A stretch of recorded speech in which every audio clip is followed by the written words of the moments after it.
Matcha latte is one of our favorite ways to enjoy green tea, as the creaminess and earthiness balances out so well in this drink. In our tutorial, we'll first show you how to make iced matcha latte without a whisk and limited tools at home. Then, we'll show you how to make a hot matcha latte with a milk frother to get the creamiest texture.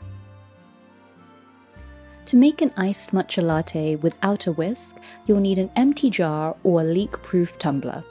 Sift 2 teaspoons or 5 grams of pure matcha powder into your jar. Make sure you're using pure green tea powder that's not been sweetened if you want a healthy matcha latte recipe with no sugar added.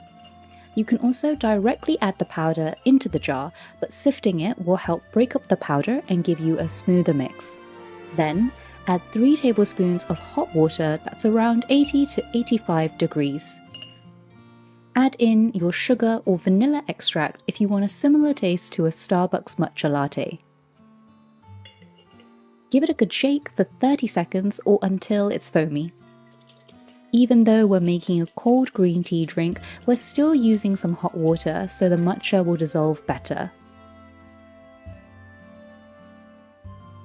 To assemble, add ice, milk, and your matcha mixture. Give us a thumbs up if you'll try our fuss-free method of making matcha latte at home. To make a hot matcha latte, we love using a milk frother as it helps to give us a silky smooth and creamy finish. Start by adding 2 teaspoons or 5 grams of green tea powder to a bowl or mug. If you want to add a sweetener like vanilla extract or sugar, you can add it now. Then add your hot water that's around 80 to 85 degrees. Then using a milk frother, froth the matcha in an up and down motion for about 15 to 20 seconds, or until there are no more clumps. An electric handheld whisk or milk frother will give you a similar texture to using a bamboo whisk, but we do think the microfoams made from using the traditional Japanese whisk are much better. There's a lot of different ways you can make the perfect cup of green tea without a whisk, so if you're interested, do check out our video on how to make matcha at home. Now, moving on to the milk, heat it up in the microwave or stove until it's about 50 degrees or warm. With a clean whisk this until it's frothy and silky smooth.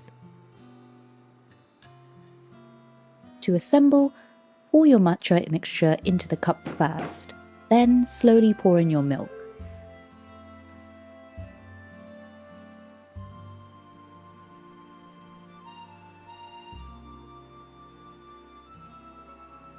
Let us know in the comments below if you want us to show you how to make a dirty matcha latte next.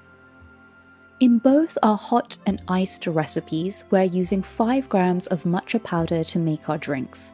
But if you want a stronger green tea flavor, you can use 1 teaspoon or 2 to 3 grams more. If you're looking for a lighter green tea taste, you can always add more sugar and vanilla extract, or use less water and add more milk to make it more creamy. Instead of milk, you can also use soy, almond, or oat milk to make a matcha latte.